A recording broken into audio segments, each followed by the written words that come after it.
El 24 de marzo de 1976, una junta militar integrada por los 3 comandantes en jefe de las Fuerzas Armadas derrocó al gobierno de Isabel.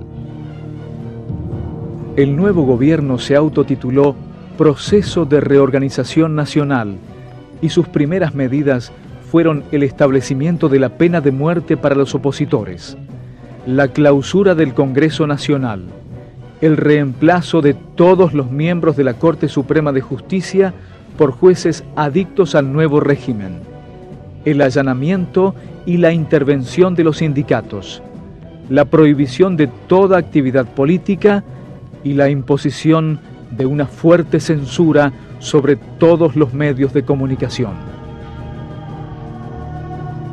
Se había perpetrado un nuevo golpe de Estado que, al igual que los anteriores, contaba con el apoyo de importantes sectores de la sociedad, los grandes grupos económicos, nacionales y extranjeros, la Iglesia Católica y los medios de prensa que colaboraron en la preparación de la sociedad para aceptar el golpe como única alternativa para salir de la crisis.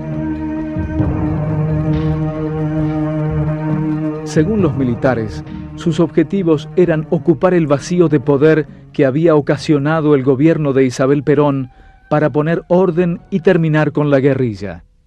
Pensando en qué cambios se propusieron hacer en la sociedad argentina, creo que de ahí queda bastante más claro dónde estaba lo que les dolía a las Fuerzas Armadas y a todos los sectores que se encolumnaron detrás de ellas, ¿no? Por alguna razón, la Argentina industrial era una fuente de conflictos.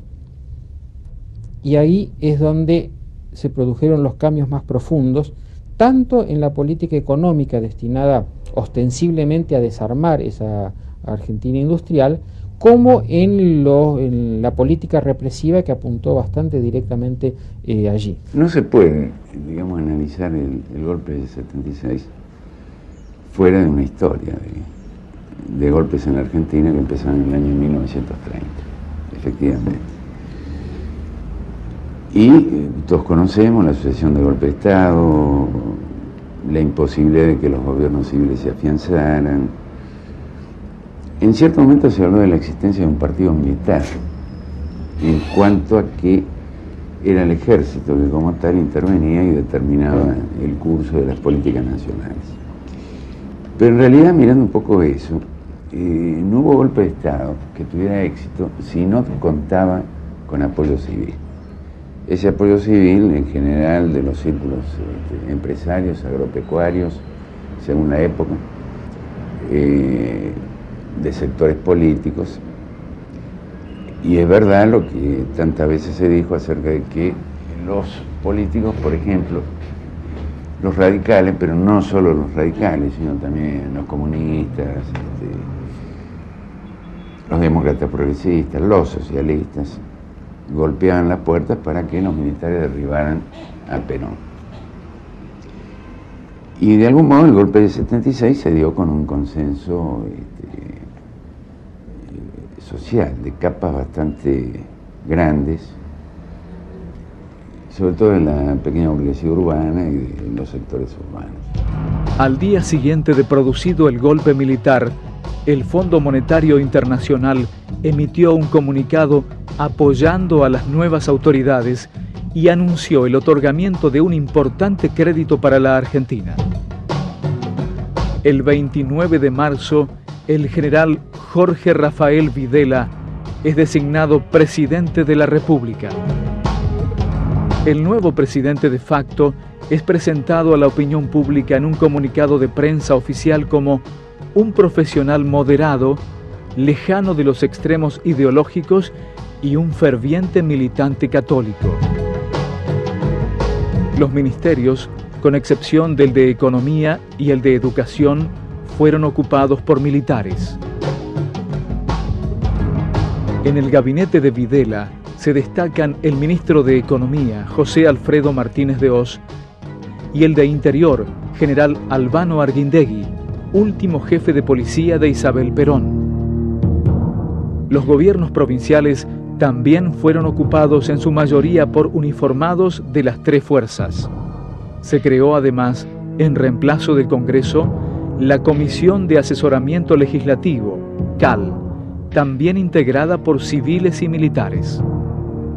Las intendencias municipales fueron asignadas en su gran mayoría a civiles de diferentes partidos políticos, prevaleciendo los miembros del radicalismo y del peronismo. Nunca más uno lee cómo el 24 de marzo mismo, antes de que el golpe se anunciara públicamente, en la madrugada de ese día se tomaban locales sindicales, se detenían a dirigentes medios y de base, en su mayoría peronistas, en todo el gran cinturón de Buenos Aires. Y cómo, ahí hay un testimonio, ahí decían vamos a matar a todos los peronistas, mientras que resulta que algunos dirigentes sindicales peronistas estaban absolutamente con el golpe. También la Iglesia, con excepciones, por supuesto, no solo lo apoyó, sino que además confortó a los militares asesinos y torturadores. De manera que, esta es una lista incompleta, pero hablo de los elementos fundamentales, ¿no? En los que ese trípode de Iglesia, las llamadas fuerzas vivas, que son vivas en más de un sentido, y el ejército, que son el trípode en el que se apoya el Estado. Nunca fue el objetivo del golpe buscar aniquilar a la subversión o la lucha contra la subversión. Fue ocupar el vacío de poder para que el país pudiera salir adelante. Tiempo después, es nombrado ministro de Planeamiento el general Díaz Besone. Evidentemente, el caos del gobierno nacional amenazaba con llevar al caos a la nación. La situación económica estaba ya en la hiperinflación en marzo de 1976. Las Fuerzas Armadas procuraron vanamente que se diera una solución institucional, cambiando a la Presidente de una ineptitud total. Esto es indiscutible. Esta fue una de las cosas inexplicables que hizo Perón cuando nombra a su esposa vicepresidente, una mujer que no tenía absolutamente ninguna idoneidad, y con ministros como López Rega, cuya delincuencia fue probada y está establecida. El caos continuaba. El propio doctor Balbín llegó a decir que soluciones había, pero que no estaban a la vista. A raíz de esta situación, las Fuerzas Armadas se hacen cargo del gobierno. Su propósito no fue acá instalar una dictadura sine die, sino restablecer las condiciones para volver a llamar a elecciones y restablecer las instituciones constitucionales. Cuando los personeros de la dictadura dicen que la situación era descontrolada y que caótica, es cierto, era descontrolada y era caótica. Ahora, ellos lo que hicieron fue caotizarla más y aprovechar esa situación caótica para montar una máquina de exterminio en gran escala que en pocos años produjo el aniquilamiento de una cantidad de gente que se puede estimar en no menos de 20.000 personas, incluyendo los muertos y los desaparecidos, y probablemente mucho más, que fueron ejecutados con métodos atroces. En su primer discurso, Videla prometió un orden justo en el que valdrá la pena trabajar y sacrificarse. Para nosotros, agregó, el respeto a los derechos humanos es la resultante de nuestra cristiana y profunda convicción. Es justamente para asegurar la debida protección de los derechos naturales del hombre que asumimos el ejercicio pleno de la autoridad. La llamada lucha antisubversiva fue un plan de represión a las organizaciones sociales que no compartían el pensamiento de los integrantes del gobierno militar, quienes necesitaban acallar cualquier resistencia a su modelo económico y político. La disciplina de la represión se dice que estaba destinada a eliminar la subversión. Bueno, de hecho, una parte del aparato represivo estuvo dirigido a eso, ¿no es cierto? Pero sí, en la medida en que el concepto de subversión se empezaba a ampliar y extender y a abarcar a todos los que directa o indirectamente se podía decir que simpatizaban o que no odiaban suficientemente a la subversión, de hecho el objetivo terminó siendo otro. El objetivo terminó envolviendo cualquier voz disidente de la sociedad. Desde mi punto de vista, el golpe militar de 1976 fue dado para implantar un plan económico que asegurara a las clases dominantes poder concentrar la riqueza en unas pocas manos. Este fue el motivo central, y para eso, para implantar ese plan económico, era necesario destruir el nivel de organización que había logrado grandes sectores del pueblo. Esta organización se daba a todo nivel, desde centros de estudiantes, comisiones internas de fábricas, asociaciones de profesionales, docentes, y era imposible para el gobierno militar llevar a cabo la política económica sin destruir este nivel de organización. Por eso es que la represión a partir del golpe de Estado va centralmente dirigida a los miembros y los dirigentes de este tipo de organización.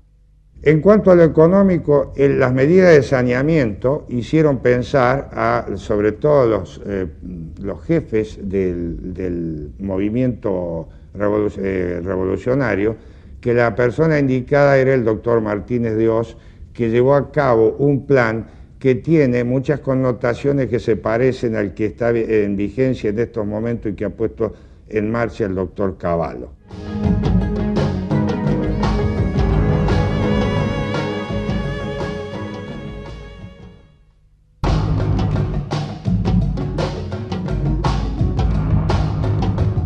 El 2 de abril de 1976, el ministro doctor José Alfredo Martínez de Oz anuncia su programa económico.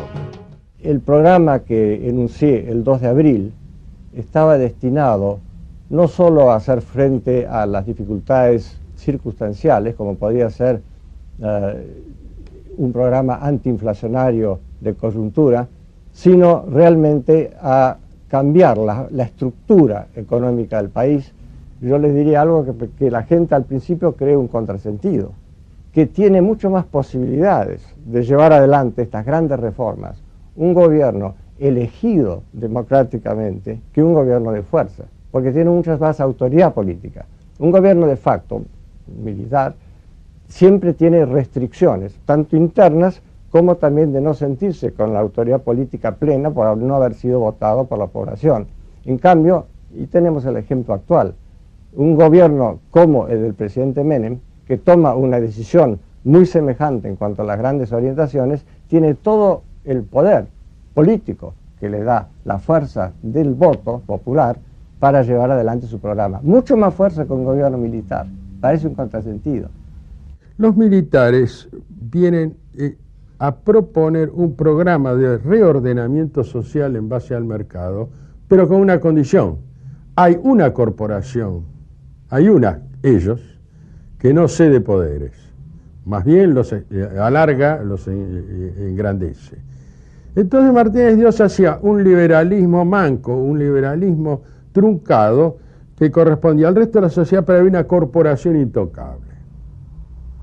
Esta corporación pretendía disciplinar por el mercado al resto y tener el derecho, sin embargo, a quedarse fuera del mercado. Estas políticas económicas que comenzaron para marcar un momento histórico a partir del discurso que hace el ministro de Economía Martínez de Oz desde el 2 de abril de 1976, se mantuvieron prácticamente durante 20 años en la economía argentina. En el primer semestre de 1976, los precios al consumidor aumentaron un 87,5%, garantizando la ganancia empresarial. se redujeron los sueldos o se despidió personal del Estado, se aumentaron los impuestos al consumo y las tarifas de las empresas públicas. La pérdida del salario real de todos los trabajadores fue del 40%, lo que implicó una transferencia de ingresos de los asalariados a los grandes grupos económicos del 17% del Producto Bruto Interno. En términos estructurales se podría decir que la dictadura militar empieza a realizar el programa de una contraofensiva capitalista a nivel mundial que en ese momento se insinuaba recién. Fuimos lamentablemente adelantados en ese tema junto con la Gran Bretaña de Margaret Thatcher, como que esa contraofensiva a nivel mundial, esa respuesta a la crisis del esquema de las políticas keynesianas, al problema energético, a una serie de cuellos de botella que van desde lo tecnológico a lo político, pasando por lo social, el papel de los sindicatos, etc., en Argentina se sobreimprime o se combina con un ataque muy claro a lo que fue el poder de las organizaciones populares, o si se quiere decir en términos más generales, de las clases subalternas, desde los años 40 hasta la fecha. El país fue dividido en zonas y subzonas según los cuerpos de ejército. Cada región tendrá así su LRD, lugar de reunión de detenidos, clave usada por las fuerzas de seguridad para nombrar a los campos de concentración. Llegaron a funcionar más de 300 de estos campos en todo el país. Algunos de ellos, como el Vesubio y Automotores Orletti, comenzaron a funcionar en 1975. Otros se hicieron tristemente célebres con posterioridad: la Escuela de Mecánica de la Armada, el Olimpo, el Pozo de Banfield, la Perla, Coti Martínez, Puesto Vasco, la Ribera, son solo algunos de ellos. Lo que quiero explicar es que cuando uno habla de centros clandestinos de detención, muchas veces se tiene la idea de lugares ocultos, perdidos en el medio del campo, o incluso muchas veces me han preguntado si estaban bajo tierra o si estaban muy escondidos. Y bueno, creo que es bueno recordar o aclarar de que los centros clandestinos de detención en su gran mayoría eran instituciones oficiales, comisarías o edificios del Ejército, o de la Marina o de la Fuerza Aérea. No hubo represión, hubo guerra. El gran problema, la gran problema que se genera acá es que luego se juzgan los excesos fuera del marco de la guerra. No se puede hablar de represión, hubo una guerra, y una guerra legal, legalmente declarada. Que en esa guerra se cometieron excesos, era cuestión de investigarlos, pero de investigarlos sin parcialismo. Quiero aclarar que durante el tiempo de la guerra hubo 400 condenados entre las Fuerzas Armadas y de las policiales, precisamente por haber cometido excesos. No fueron excesos, no fue gente a la que se le iba la mano, sino que fue un plan muy burocráticamente organizado. Había un conjunto reducido de personas que podían decidir sobre la vida o la muerte de los desaparecidos, y esa decisión no salía de las manos de ese conjunto de 10 o 15 personas que eran los jefes operacionales, lo cual hace suponer, y hay un montón de evidencia sobre esto, que cada caso era analizado con un expediente detrás y una evaluación y una decisión a la que alguien seguramente ponía su firma.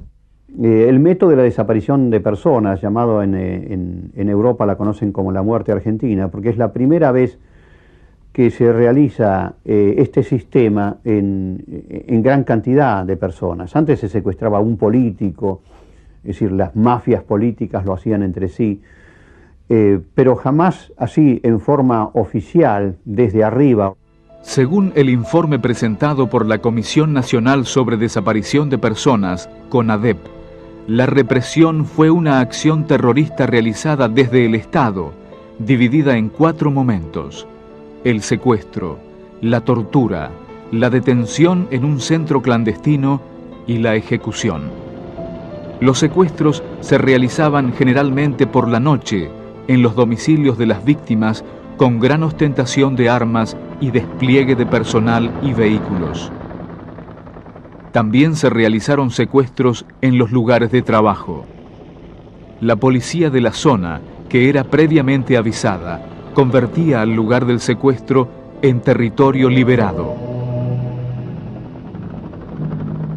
Luego del secuestro, se procedía al saqueo de la vivienda y en algunos casos se obligaba a la víctima a ceder la propiedad a sus secuestradores.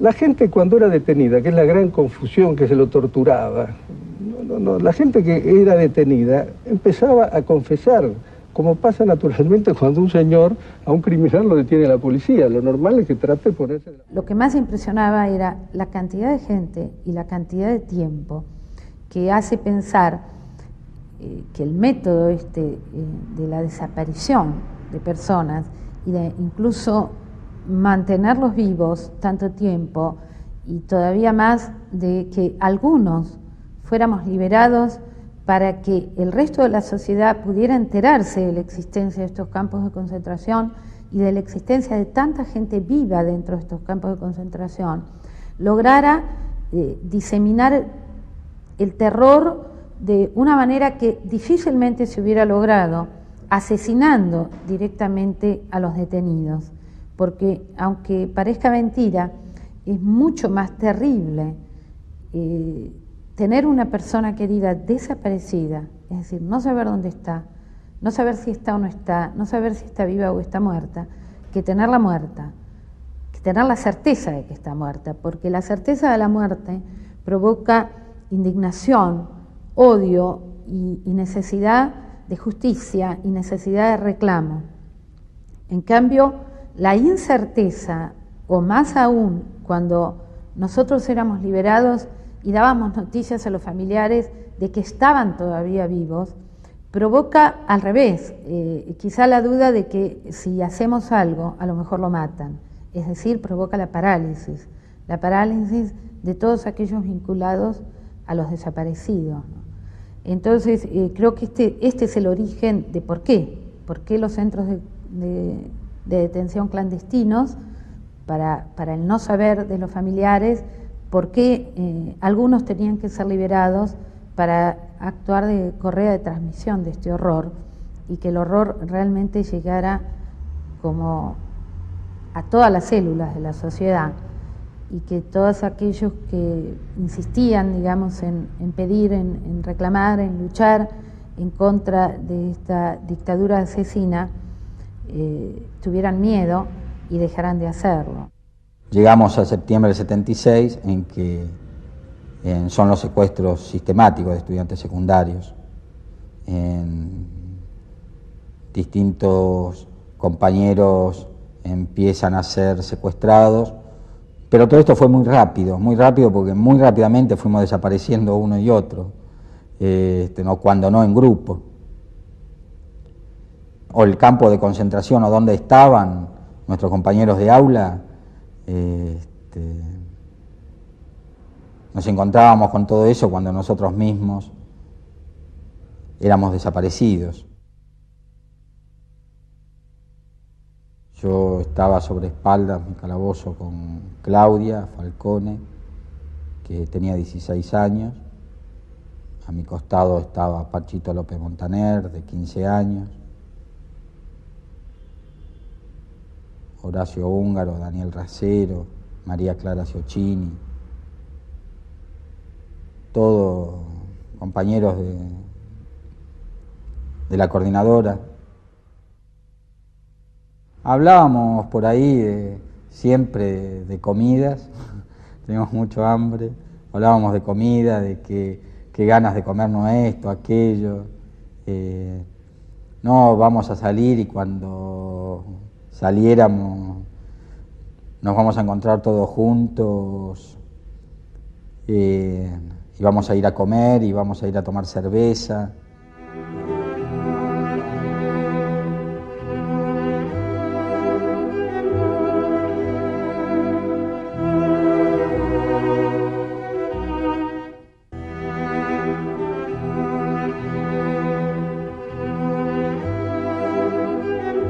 tuve la particularidad por ahí que me aferré mucho a Claudia por el hecho de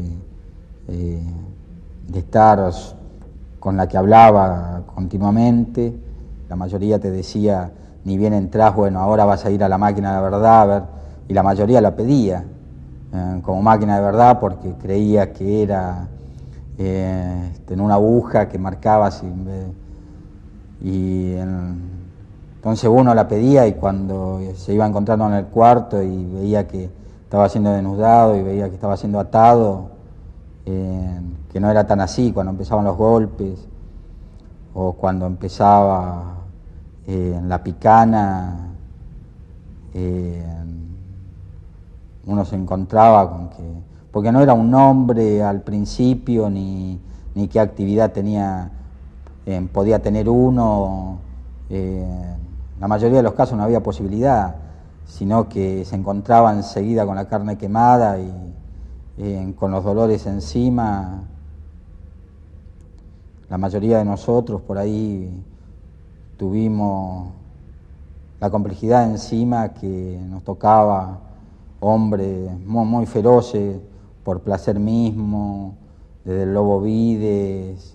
Entonces que la primera instancia era arrancarte las uñas por ahí con alguna tenaza, y después volvías a la celda todo quemado, ya sin poder, y ahí, bueno, recién podías encontrarte con la voz de otro que te iba diciendo en dónde uno estaba, pero ya uno lo había descubierto. Y cuando me vienen a buscar para trasladarme a la noche, le pido a un guardia que me deje verla. Y me dejan verla y bueno, y por ahí eso, porque yo ya lo había discutido con ella, porque ella, Claudia, ¿no? Uno piensa 16 años, decía que no podíamos conformar una familia porque había sido violada por atrás, por adelante.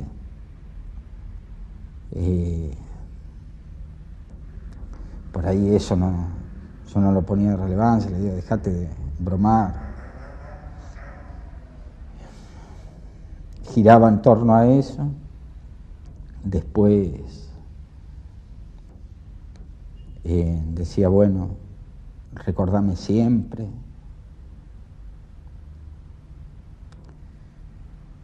Y cuando me vienen a buscar, me llevan y que te gritan, recordanos. Y bueno, eso que te vas para siempre.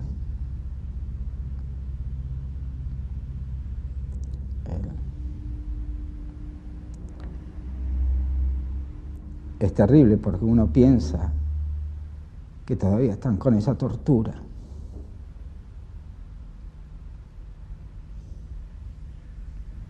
Que están libres. Yo lo denuncié a cada uno de ellos. Algunos los enfrenté en juicio,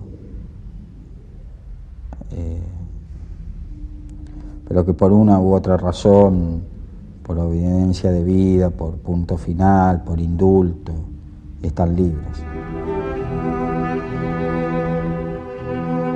La mayoría de estos detenidos fueron asesinados y sus cuerpos enterrados en fosas comunes en cementerios bajo la denominación de NN, incinerados o arrojados al mar. Este es el motivo por el cual no se habla de muertos, sino de desaparecidos. La CONADEP, Comisión Nacional sobre la Desaparición de Personas, documentó más de 9.000 casos de personas desaparecidas, pero aclaró que existían muchos más casos, ya que no todos fueron denunciados. Los organismos defensores de derechos humanos reclaman por 30.000. Quiero también señalar que se dice por qué razón hubo aquellos muertos no identificados NN.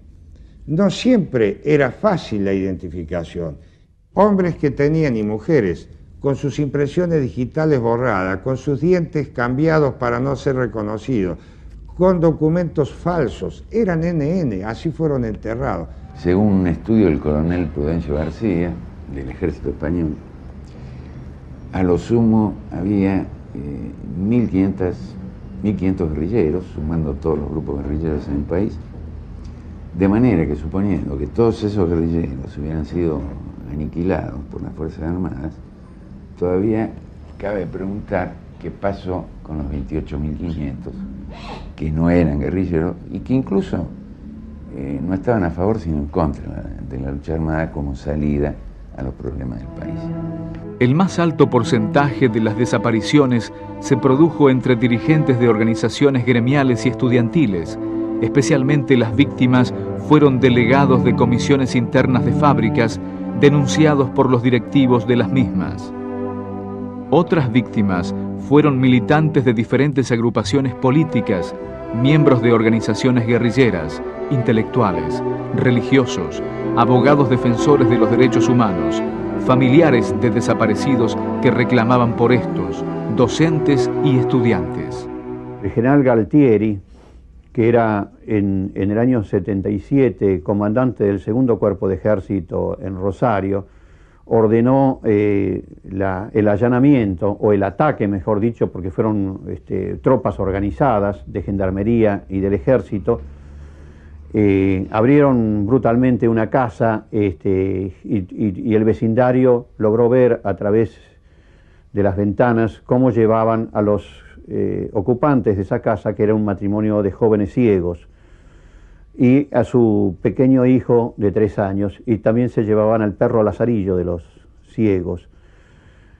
Horas después llegaron los camiones del ejército que se llevaron todos los muebles, hasta los juguetes del chico, hasta el triciclo de ese pequeño niño. Hasta los vecinos vieron cómo se llevaban la araña que le habían regalado el vecindario a esa pareja de ciegos. Esos ciegos murieron en la tortura. Los militares querían saber dónde estaba el hermano del ciego. El hermano del ciego había sido un dirigente de la izquierda peronista y torturaron a esos 2 ciegos para sacar esos datos. Los ciegos murieron. Nos imaginamos el horror de esos ciegos que no sabían en el momento que iban a aplicar la picana eléctrica y no sabían lo que le estaban haciendo. De ahí su muerte. El pequeño hijo fue entregado después a una amiga del matrimonio y pudo criarse con una abuela. Pero tal vez lo más perverso de todo esto es que la casa de los ciegos, que era propiedad de ese joven matrimonio, fue dada a la Gendarmería Nacional, y la Gendarmería Nacional instaló allí un club para los suboficiales. En ese club se hacían asados, se festejaban los cumpleaños de los suboficiales y también se hacían las fiestas de casamiento. Y fue ocupada, esa casa quedó ocupada hasta el año 1994. Esa casa ha sido alquilada por los organismos de derechos humanos y se llama Casa de la Memoria. Claro que no eran inocentes, entre comillas, desde el punto de vista de determinados voceros que dan diploma de inocencia a las víctimas para perdonar a los victimarios, como si las víctimas lo hubieran encargado de esa tarea. Era gente, bueno, se sabe, eran estudiantes, el 30% eran obreros, bueno, de la gente que trabajaba más del 50%. Había intelectuales, había periodistas, había hombres de teatro, había hombres de letras, había curas incluso, sacerdotes.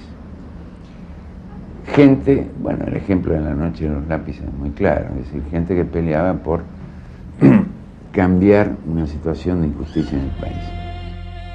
La represión no se desarrolló solamente en territorio argentino. Las dictaduras de Chile, Paraguay, Brasil, Uruguay y Argentina, entre otras, se complementaron en un macabro plan de secuestro de personas e intercambio de informaciones que posibilitó la persecución de las víctimas más allá de las fronteras. A este plan represivo internacional, los militares lo denominaron Cóndor. Inclusive la red represiva y de acción psicológica llegó a actuar en España, Francia, México y Venezuela, creando tensiones entre los gobiernos democráticos de esos países y el nuestro. El objetivo represivo del gobierno se cumplió ampliamente. La sociedad vivía bajo el terror o disimulaba cierta indiferencia para no asumir lo que estaba pasando. El discurso del Estado, acompañado por una fuerte censura, se incorporó a ciertos sectores de la sociedad que comenzaron a autovigilarse, a controlar a sus propios hijos, familiares y vecinos. Las ideas y hasta la vestimenta eran censuradas por quienes, por miedo o por aceptar el abrumador discurso que el gobierno difundía por todos los medios, actuaban como censores de sus pares. El éxito de la película Fiebre del sábado por la noche con John Travolta provoca el estallido de la moda bolichera. Miles de despreocupados jóvenes argentinos muestran sus destrezas en las pistas. Comienzan a verse los efectos del vaciamiento intelectual y cultural, producto del accionar del aparato represivo. Desaparecen los escritores Haroldo Conti y Paco Urondo y el historietista Héctor Oesterhel, autor de El Eternauta. El hecho de autojustificar la cobardía, como pasó, de decir, y bueno, algo habrá hecho, ¿no? Y una especie de sensación de crueldad general. Crueldad en el sentido exacto de la palabra. No me importa lo que está pasando alrededor, me importa lo que me está pasando a mí. De alguna manera muy distinta en cuanto a la justificación, pero igual en el contenido está pasando con la cultura generada por Menem respecto al dinero. No me importa que los demás estén mal, yo estoy bien, la estabilidad me favorece. Pensar la política desde mí y no desde lo político, o sea, desde el resto de la gente. Se plantea el tema de la culpa, ¿no? Por ejemplo, se piensa que los que sobrevivieron de los campos de concentración, por algo habrá sido, por algo habrá sido al revés, ¿no? Que de un modo explícito o implícito está la sospecha de que delataron y entonces se salvaron por eso. Todos. Y esto no es así. Porque hay muchas cosas que están mantenidas en la oscuridad. Porque hay gente que esa oscuridad le viene bien, no quiere saber.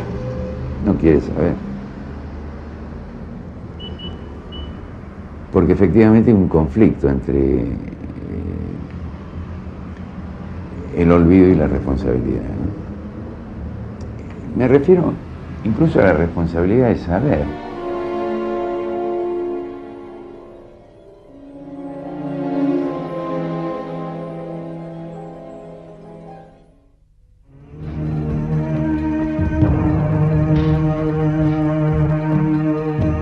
Los montoneros realizaron todavía en 1976 algunas acciones militares, pero su cúpula emigró al exterior y poco quedó de la organización. El 17 de junio, la joven montonera Ana María González coloca un explosivo bajo la cama del jefe de la Policía Federal, general Cesáreo Cardoso, quien muere en el acto. El 2 de julio, otra bomba montonera colocada en el comedor de la Superintendencia de Seguridad Federal causa la muerte de 18 personas, quedando heridas otras 66. Vamos a decirlo en términos bíblicos, porque el hombre nuevo es una terminología tomada en última instancia del Evangelio. ¿Quién podía decir que no iba a ser Pedro para negar 3 veces? ¿No? Este es el asunto. Y la única forma de evitar eso, y nadie puede garantizar antes de pasar por la tortura que no va a hablar, la única forma de evitar eso era morir antes de la tortura. Y allí fue que se estableció, para los miembros de la conducción, la obligatoriedad de la pastilla de cianuro. para no entregarse vivos. ¿Por qué la pastilla de cianuro? Porque uno podía estar armado y combatir, pero eso no garantiza que no caiga vivo. Uno puede caer herido y uno se le pueden acabar las balas, pueden ocurrir mil accidentes por los cuales, a pesar de estar armado y de combatir, ser capturado vivo. Como esto fue todo un gran debate dentro de la organización, en realidad la conducción recibió una crítica generalizada de la organización, y la crítica consistía en decir que se establecía un privilegio para los miembros de conducción, que los miembros de conducción, teniendo pastillas de cianuro, tenían el privilegio de no ir a la tortura, y el resto de los militantes no tenían ese privilegio. Y allí fue entonces que se decidió generalizar el uso de la pastilla de cianuro para evitar la delación en la tortura. Vamos a empezar por un principio. La estrategia nuestra no era salvar gente. Si hubiéramos tenido esa estrategia, no empezábamos. La estrategia nuestra era transformar la estructura del poder en la Argentina, no salvar gente. El objetivo de una organización política no es salvar gente, es tomar el poder con el mínimo costo posible. Porque cuando uno ve a Firmenich o a Galimberti, bueno, ese retrato que desde el poder se intenta dar de lo que fue la militancia revolucionaria aparece confirmado, porque esa gente es realmente repulsiva. Pero esa no era el conjunto de la militancia, el conjunto de la militancia era otra clase de gente. Y entre esa gente que los militares mataron y que alguna de esas conducciones mandaron irresponsablemente a la muerte, había gente espléndida, había gente fantástica, la mejor gente que yo he conocido en mi vida, con un grado de entrega, de sacrificio, de generosidad, de desprendimiento admirable. El 19 de julio cae abatido por las fuerzas de seguridad el jefe máximo del PRT-ERP, Mario Roberto Santucho. El golpe era demoledor, no sabíamos cómo venía. En todo caso, lo que ocurrió que de hecho yo asumí la dirección del PRT por ser el único miembro que quedaba del Buró Político. No obstante, intentamos hacer la operación que se llamó Gaviota, que fue, esa sí que fue la última operación del RP, que fue intentar volar el avión presidencial, ¿no? en el Aeroparque de Buenos Aires. Y que en realidad hubo un fallo hasta el día de hoy inexplicable, porque fue una carga explosiva que se puso debajo de la pista del aeropuerto, en uno de los canales que sale, no sé si no el Arroyo Maldonado, bueno, hay un canal que pasa por abajo de la pista. Iba en el avión, iba Videla y Martínez de Oz, ¿no? Que era como una especie de regalo, ¿no?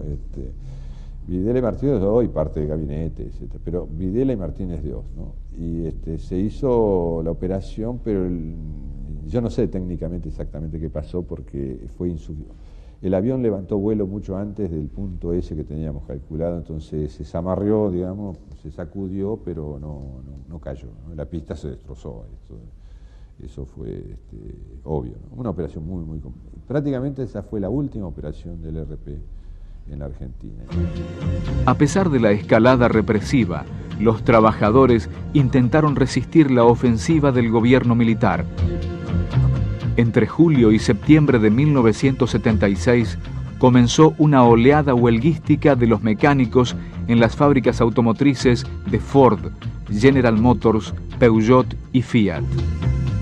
Se les respondió con una brutal represión, secuestros, desapariciones y con la Ley 21.400, que estableció penas de 1 a 6 años a quien participara de una huelga.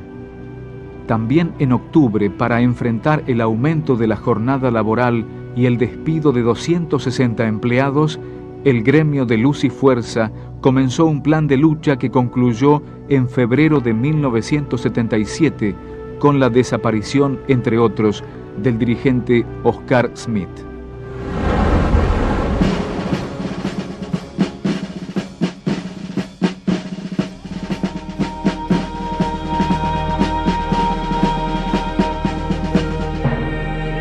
Rodolfo Walsh creó una serie de instrumentos de difusión alternativa que funcionaron en la más absoluta clandestinidad. Había, por un lado, una agencia de noticias clandestina, lo cual daba como resultado una sigla que era ANCLA. que era un juego, era un juego de palabras, porque ancla aludía a la Marina. Cadena informativa era una hojita, una breve hojita, donde había 3 o 4 noticias, o a veces una sola desarrollada. Esos dos instrumentos que Walsh creó fueron motivo de muchas discusiones internas en Montoneros, porque nosotros éramos militantes de la organización y contábamos con los recursos de la organización para hacer esto. Pero había una disidencia de criterio de cómo tenía que ser. La conducción de la organización sostenía que esos tenían que ser órganos de propaganda, que tenían que difundir la política de la organización. En cambio, Rodolfo y la gente que trabajábamos con él sostenía que no tenía que ser un órgano de propaganda, que tenía que ser un órgano informativo, que lo que era importante es que la gente supiera lo que estaba pasando, y que era un instrumento de liberación de la gente del terror, saber y conocer las cosas. Bueno, esa diferencia de criterio duró, bueno, hasta que a Rodolfo lo mataron. Un pelotón de la ESMA intentó secuestrarlo, Astiz era el encargado de reducirlo, él se resistió con una pequeña pistola 22. Se resistió al secuestro, que intentó un grupo operativo de 20 personas, con armas largas, con vehículos, y lo mataron. Y después, tengo que ser justo, Rodolfo Walsh se defendió y murió a tiros. La prohibición de tocar temas como el aborto, las píldoras anticonceptivas en los programas de radio y televisión de los medios que manejaba el gobierno, que les repito, eran prácticamente todos los canales por de pronto, no había ninguno privado, y todas las radios menos Rivadavia y Continental, en la que yo trabajaba, y Radio Colonia, que también era privada. Todo el resto pertenecía al Estado, o sea que los colegas que trabajaban en esas emisoras estaban absolutamente amordazados. Los militares habían fijado parámetros muy fijos y muy cortos para que nos podamos mover los periodistas. Podíamos hacer muy pocas denuncias.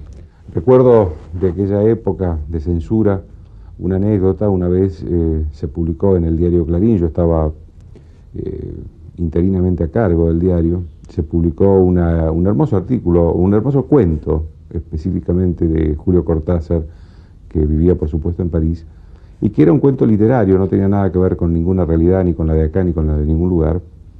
Y el entonces secretario de Información Pública, el que se encargaba de la relación del gobierno militar con todos los medios, que era el general Llamas, me llamó y me objetó ese cuento de Cortázar en el diario, porque decía que Cortázar era un conocido subversivo internacional que no podía tener cabida en los medios argentinos. Obviamente el general Llamas nunca más nadie se acordó, y Julio Cortázar sigue siendo la memoria de él ya sigue siendo un monumento vivo a la literatura argentina. Yo lo referiría, por ejemplo, a un editorial de La Nación, cuando todavía el gobierno militar estaba en el gobierno, aunque en el poder, aunque ya muy caído, destinado a conmemorar el 7º aniversario de la toma del gobierno en el año 76, que era realmente, era como ese tipo de reacciones de una dama que se encuentra un ex amante en la calle, y si él trata de saludarlo, le dice: señor, creo que no hemos sido nunca presentados. Es decir, de alguna manera era como si La Nación nunca hubiera tenido nada que ver. Creo que es muy ilustrativo comparar ese texto con los textos que siguieron a la instauración del gobierno militar.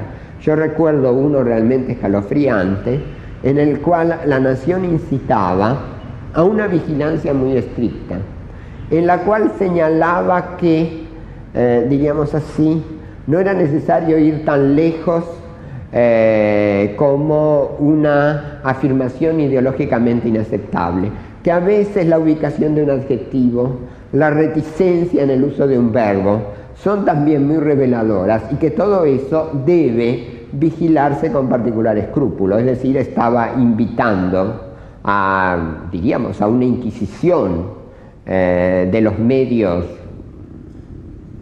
de circulación masiva, que fue realmente más allá de lo que el proceso trató de hacer y sabía hacer. La cultura, como un modo singular de expresión del arte, la ciencia o el trabajo de nuestro pueblo, será por ello impulsada y enriquecida.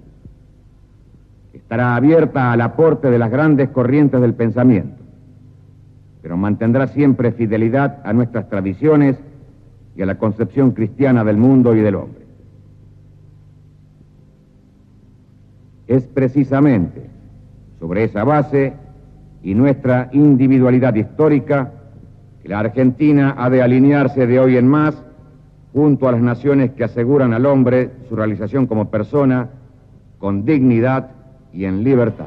Y no solamente desaparecieron personas, sino también desaparecieron libros. Es decir, hay un famoso comunicado del entonces teniente coronel Gorleri, que era un oficial de Menéndez, del tercer cuerpo de ejército en Córdoba, donde su misión era quemar libros en el patio del cuartel. Los comunicados de él se publicaron por todos los diarios, de manera que es un documento público, donde señalaba este teniente coronel que se hacía la destrucción de los libros por Dios, patria y hogar, que era el eslogan de Franco en los años en que él hizo el golpe de Estado contra la República Española. Yo era un cronista del informativo. Yo a la vez hacía un programa de folclore y una vez había pautado un tema de Mercedes Sosa y el gerente de programación me dijo que el tema no podía ir. Cuando le pregunto por qué, me dice porque dice la palabra pobre. Yo me quedé mirándolo y él me dice de vuelta, imagínese, dice pobre. Y yo me fui frente a la estupidez, no frente a la persecución. Yo digo, no puedo trabajar con un tipo que sea tan imbécil. A veces nada más que por el hecho de ser un buen artista y pensar un poco, ya estaba incluido en listas negras. A veces era porque el funcionario, por si acaso, como era un gris, digamos, no era un blanco ni negro, pero podía ser una persona de esas que podía ser sospechada, era prohibida, el funcionario no la llamaba. Personalmente, muchos de nosotros supimos de haber sido citados o nombrados en algún proyecto y decir no, porque está prohibido. Yo tendría más o menos 6 años, 7. Yo me acuerdo que gritaba contenta, ¿viste? ¡Viva el flaco Videla! En el colegio, en las reuniones así con los compañeros. Entonces yo decía, pensándolo años más tarde, yo decía, ¿cómo pude ser tan basura? Mira cómo pensaba yo. De decir eso mientras a mi papá lo estaban matando en esa fecha de pronto. Entonces mi abuela me decía, con la cual ya no tengo mucho trato, que era lo mejor que yo podía hacer. O sea que mi mamá en ese momento no me iba a decir, Mariela, Videla está haciendo esto, porque yo iba a mis compañeritos y encima que era re charlatana, Videla me dijo mi mamá que estaba haciendo esto, ¿no? Entonces es como que de repente yo, por ejemplo, me imagino el dolor de mi mamá escuchando a su hija diciendo viva Videla y teniendo que callarse la boca y no poder decir, Marielita, no, esto es así, ¿entendés? Y para seguir de repente viviendo, bueno, tener que dejarme...